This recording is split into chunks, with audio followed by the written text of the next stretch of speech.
번째는 이제 발달 단계에 따른 다양한 방법들을 고려하라. 어릴 때일수록 아이가 이제 논리적으로 추상화를 할 수 있는 개념이 없기 때문에 어떤 이제 시각적인 거, 이미지로 어떤 성경의 내용을 교훈하거나 뭐 직접 만져보고 이렇게 느껴보고 할 수 있는 것들. 그래서 이제 어릴 때 만들기 활동 많이 하잖아요. 유치부도 뭐 만들기 활동 많이 하잖아요. 뭐 종이로 만들든 찰흙으로 만들든 뭐로 만들든. 그게 다 뭐냐 하면은 그 나이 때에 그게 가장 학습에 효과가 있는 방법이라는 말이에요.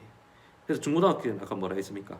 설명해주고, 초등학교 때는 조금 문자적인 그런 것 자체로도 교육이 가능한 시기는, 그래서 암송 많이 시키시면 좋고, 그리고 성경의 뭐 내용 자체를 이야기식으로 풀어서 이야기하면은 아이들이 조금 어려운 단어 쓰더라도 다 이해하고 알아들을 수 있고, 그게 어떤 흐름에서 이야기하는지를 스스로 이제 이렇게 구체화할 수 있는 시기라는 거죠.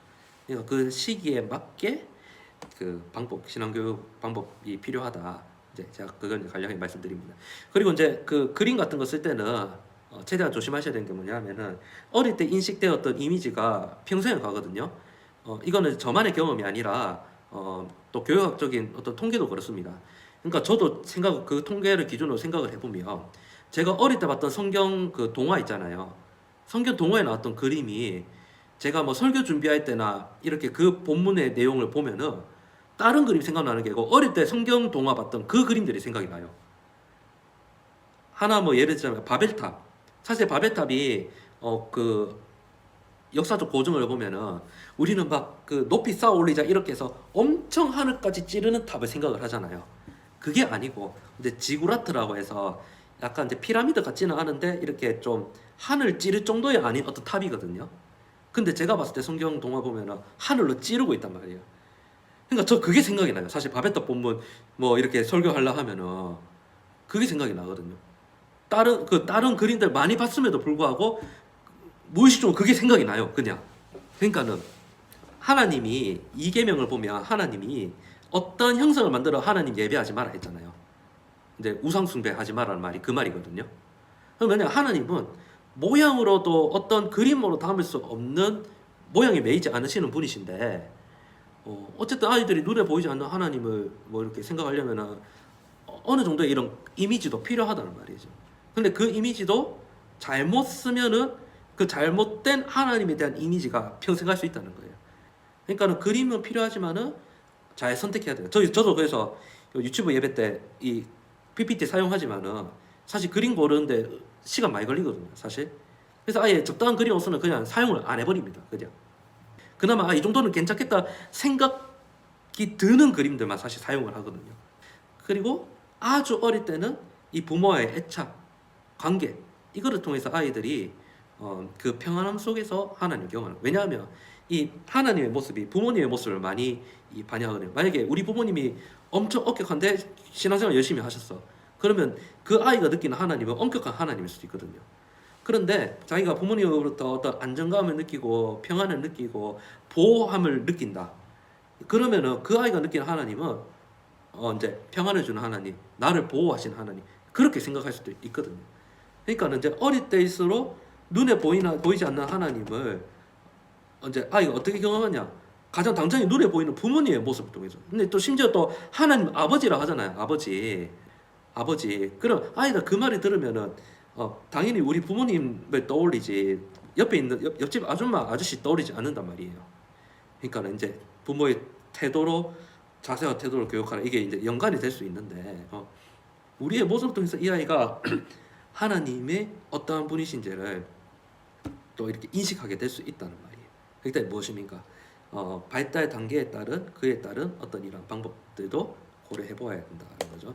세 번째는 교육보다는 교육보다 훈련. 이게 무엇이냐면 교육은 이제 주로 어떤 내용을 가르치는 행위. 그런데 훈련은 사람의 몸과 마음에 이것이 체득화될 수 있도록 연습하고 숙달하는 행위가 이제 훈련입니다. 훈련. 그러니까 먼저 교육이라고 해서 티칭이라고 했을 때는 무엇이냐면은 말로 뭐를 하라, 하지 마라, 해야지, 안 해야지 이렇게 하는 겁니다. 근데 그것이 어떤 내용을 가르치는 거죠. 근데 중요한 건 뭐냐면 지식으로 하나님을 아는 것보다 그 지식이 나의 삶에 적용이 될 수 있도록 해야 되는 거거든요. 기도에 대해서 얘기한다. 그러면 기도에 대해서 얘기하는 것보다 이 아이가 기도할 수 있도록 하는 것이, 전자가 교육이 티칭이라고 하면은 후자가 이제 훈련, 트레이닝이라는 겁니다. 하나님에 대해서 아는 것과 내가 그 하나님을 고백하는 것은 어떤 차이입니까? 전자는 티칭, 후자는 트레이닝이라는 거예요. 자, 우리 아이가 식사기도 하는 거 쉬울까요? 어려울까요? 쉬울 수도 있고 어려울 수도 있고, 그렇죠? 자, 성경 읽게 하는 거 쉬울까요? 어려울까요? 누군가는 쉬울 수도 어려울 수도 있고, 사실 어른들도 잘 안 되죠. 네. 중고등학생들 보면 식사기도 엉망입니다. 교회에서 열심히 한다는 애들 학교 보면 밥 먹을 때 기도도 안 하고 바로 숟가락 들고. 무엇이냐? 네. 티칭도 필요하지만은 훈련이잖아요. 훈련. 네. 계속 연습, 반복 숙달. 네. 물론 이게 그러니까 막 군대 훈련 받는 것처럼 그런 느낌인데, 중요한 것은 그 아이의 삶에 체득화될 수 있도록 스스로 훈련하고 반복하게 하고 하는 것들. 그래서 이제 뭐 식사기도 많이 시키시고, 또 성경 읽어라 이것보다 같이 뭐 시간을 정해서 뭐 읽도록 하고 자연스럽게 뭐 행동을 유도하기도 하고. 그래서 이제 이게 스스로의 삶으로 그 아이 것이 될 수 있도록 교육보다 티칭보다는 훈련, 트레이닝이 중요하다 말씀을 드리고요. 네 번째는 이런 훈련을 위한 코칭과 멘토링을 적절하게 활용하라는 겁니다. 그래서 코칭은 이제 개인이 목표를 성취할 수 있도록 자신감과 의욕을 고취시키고 실력과 잠재력을 최대한 발휘하고 돕는 일, 이것이 이제 코칭이고요. 그래서 이제 이 브린 휴저라는 사람이 코칭은 뭡니까? 이제 그 어떤 기술이나 그 어떤 결과들을 낼 수 있도록 이끌어주는 사람이 이제 코치잖아요. 특히 스포츠 같은 경우에서는. 그래서 이제 코치의 역할과 책임이 이제 이 단계가 이러하다라고 했거든요. 첫째는 그 코칭을 해야 될 대상을 관찰하고, 그리고 이제 어쨌든 코치를 하는 사람은 그 분야의 전문가니까, 그리고 이 사람이 뭐가 문제인지 문제를 파악하고, 세 번째는 훌륭한 이제 시범을 보이는 거죠. 자, 이제 이렇게 해볼래? 네 번째는 더 나아진 그것을 위해서 해결책을 제시하고, 그리고 그 바뀌어진 그 개선된 행동을 다시금 점검해줘서 더 나은 방향으로 갈 수 있도록 하는 거죠. 그래서 뭐 기도라고 했을 때는 우리 자녀가 기도 어떻게 할까 관찰을 하고, 기도의 자세에 문제점 없는지 파악을 하고, 그리고 부모로서 기도는 이렇게 하는 거예요. 뭐 내가 직접 보여줘도 되고, 그냥 내가 평소에 기도하는 모습 통해서 아이가 그것을 뭐 학습하게 되기도 하고, 그 아이가 더 잘 기도하기 위해서 이렇게 하면 좋지 않을까? 뭐 또 피드백 해줄 수도 있고, 그리고 개선된 행동을 가지고 만약에 아이가 여전히 손을 모으지 않고 눈을 뜨고 기도한다. 그러면 손을 모으고 눈을 감고 기도해야지. 손을 모으는 이유는 무엇이야? 하나님 앞에 마음을 집중하기 위해서. 눈을 감는 이유는 무엇이야? 다른 것들 보지 않고 하나님께 집중하기 위해서. 이렇게 이제 내가 보여주고 수정해주고, 이게 이제 코칭이고요. 그리고 이제 멘토링은 무엇이냐면, 경험과 지식이 풍부한 그 멘토가 이제 이 멘토링을 받는 이제 멘티의 이제 실력과 잠재력을 이제 개발해주기 위해서 조금 더 이제 코칭이 이제 스승과 제자의 관계라면은, 이 멘토링은 어떻게 보면은 또 스승과 제자였다가 어찌 보면은 이제 또 동등한 친구와의 관계였다가 이런 역할 설정들을 자유롭게 함으로써 개인의 어떤 심리 사회적인 지원을 제공해주는 일이 멘토링입니다. 멘토링이 뭔지는 들어보셨죠? 그리스 신화에 이타카 왕국의 왕 오디세우스는 트로이 전쟁을 나가면서 자신의 아들 텔레마코스를 자신의 친구인 멘토에게 맡기게 돼요. 내가 전쟁 나가 있는 동안 내 자녀를 좀 잘 돌봐주고 키워줬으면 좋겠다라고 하는 거예요. 그래서 이제 이 오디세우스 왕의 친구의 멘토가 그의 아들이 이 텔레마코스를 같이 이제 생활하면서 뭐 밥도 먹고 뭐 운동도 하고 뭐 이렇게 뭐 놀기도 하고 뭐 어쩔 때는 또 가르쳐 주기도 하고 인생 조언도 해주면서 10년 동안 그렇게 하는 거예요. 10년 후에 이제 이 전쟁이 끝나고 이 오디세우스가 돌아와서 이 자신의 아들 텔레마코스를 보니까 훌륭하게 잘 자라 있는 거예요. 그래서 이제 이렇게 말을 했다고 합니다. 역시 멘토다워라고 말했다. 멘토다워. 그래서 이제 이게 이제 멘토링이 여기서부터 이제 이 말이 유래가 된 거거든요. 그래서 보면 이제 좀 코치랑 약간 이제 느낌이 좀 다른 거 아시겠죠? 코치는 이제 어떤 기술이나 능력의 어떤 향상을 위해서 단기간 스승과 제자의 관계에서 이제 조금 좀 타이트하게, 어떻게 보면 좀 강하게 가르치는 방법이라면, 이제 멘토링은 이제 오랜 시간 동안에 이런 시간이 많이 걸릴 수도 있고 적게 걸릴 수도 있지만은 어떤 그 대상 멘티의 태도나 삶의 가치관과 방향들이 이제 서서 이제 변화되어 가고 이제 배워 나가는 그런 거죠. 그래서 어쩔 때는 보면 이제 부모가 자녀에게 어떤 행동 변화, 어떤 이러한 변화의 결과를 위해서 또 코칭을 해줘야 되고, 어쩔 때는 이제 이런 부모의 권위를 가지고 아이를 훈계하기도 해야 되지만은 어쩔 때는 같이 이제 시간을 보내는 동반자로서 이제 그런 시간을 보냄을 통해서 아이가 이제 또 내 삶의 영향력을 받고, 또 혹은 또 내가 그 아이의 어떤 이런 문제나 어려움들을 또 돌봐주기도 하고, 적절한 이제 코칭과 멘토링이 훈련을 위해서 필요하다는 겁니다. 그래서 마지막 이제 5번째로 말씀드리고 싶은 거는 가정 예배로 하나님을 경험하게 하라는 겁니다. 자, 가정 예배를 네모라고 했을 때, 자, 여러분들 가정 예배는 무엇이다? 한마디로 어떻게 말해볼 수 있을까요? 그래서 저는 이제 가정 예배란 하나님의 은혜를 기억하고 하나님 앞에 감사하는 시간이다. 뭐 이렇게 좀 정리를 해보았는데, 가정에서 우리의 가족 구성원을 인도하시고 구원해 주신 그 하나님의 은혜를 우리가 기억을 하고 그 하나님 앞에 감사하는 시간이 바로 가정 예배다. 가정에서 그렇게 기억하고 감사하는 시간이 가정 예배다라는 거죠. 그래서 이제 다음 시간에는 가정 예배에 대해서 이제 이야기를 나누려고 합니다. 그래서 가정 예배를 하면 우리가 너무 좀 어렵게 생각하는 것 같아요. 어떤 정해진 순서와 시간을 정해서 예배를 드려야 되고, 안 하면 안 될 것 같고, 그런데 하기는 힘들고 부담스럽고 막막하고, 가정 예배의 가장 중요한 것은 우리의 가족 구성원이 어떻게 하나님의 은혜를 기억하고 감사를 되새길 수 있을까? 이 질문에서부터 시작하면은 가정 예배의 문턱이 그렇게 높지는 않을 것입니다.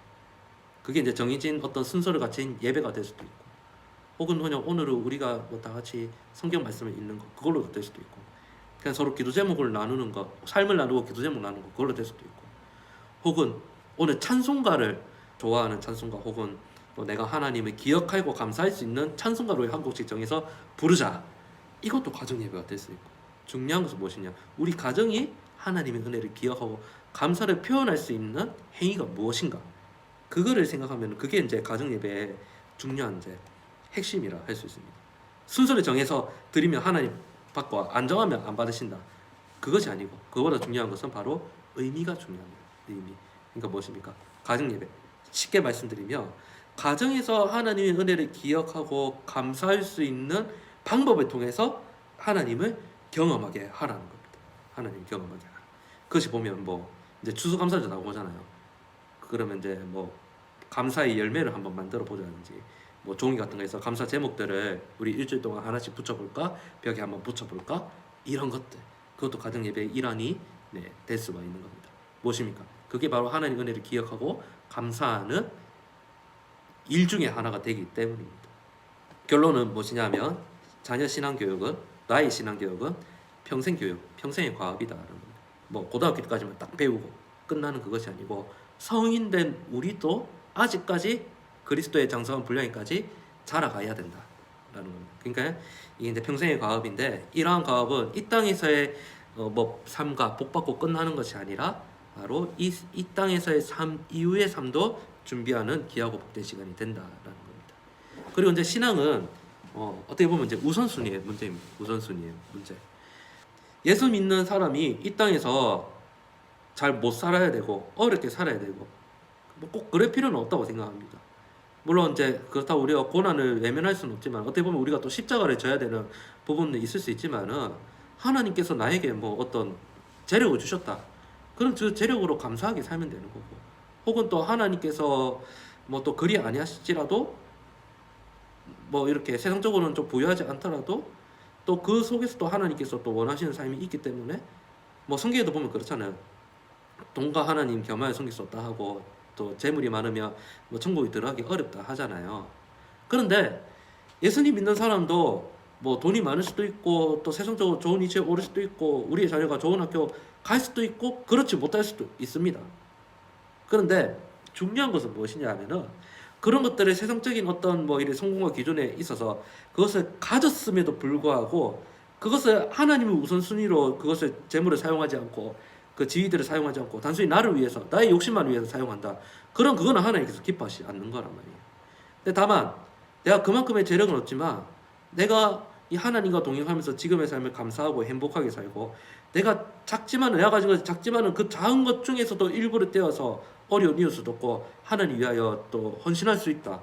그러면 이 세상에서 많은 것을 가진 것보다 하나님 기준에서는 그 사람이 바로 천국의 복을 받는 사람이라는 거예요. 중요한 것은 무엇이냐? 세상 기준으로 잘 산다고 해서 이것이 이제 신하고 멀어진다, 이것이 아니고, 내가 많은 것을 가지면 가질수록 내가 하나님 앞에 어떻게 책임 있게 살아가는가. 왜냐하면 많이 맡긴 자에게 많은 것을 요구하신다, 우리 주님께서 말씀하시기 때문이거든요. 그래서 신앙은 우선순위의 문제다. 그리고 더 중요한 것은 이 모든 것 가운데 무엇이 필요하냐? 은혜가 필요하다라는 겁니다. 아무리 지금 신앙교육의 내용, 방법 이렇게 해서 저리 하세요, 제가 나누어도 이 밑에 가장 기초에 하나님의 은혜가 없으면 아무 소용이 없다는 겁니다. 아무 소용. 하나님께서 우리 자녀 책임져 주시지 않고, 하나님께서 우리 자녀를 붙들어 주시지 않으면 내용, 방법 아무리 이 인간의 지식과 지혜로 해도 아무 소용 없다는 겁니다. 다만 이러한 방법론적인 것들을 통해서 우리가 할 수 있는 일을 하되, 결국 이 일은 누가 하신다? 하나님께서 하시는 겁니다. 우리가 부모의 기도가 중요한 건 무엇이냐면은, 이 모든 것들을 통해서 하나님의 은혜가 우리 자녀에게 임하도록 우리 부모가 먼저 영적으로 기도로 깨어 있어야 되겠습니다. 결국에는 내가 한다고 해서 또 그만큼 잘 되는 것도 아니고, 또 내가 한 만큼 또 될 수도 있고, 그건 무엇이냐? 하나님께서 하시는 일이기 때문에 결국에는 이 모든 것들 은혜가 필요하다. 은혜가 은혜되기 위해서는 오늘 부모님의 그러한 기도가 필요하다라는 겁니다.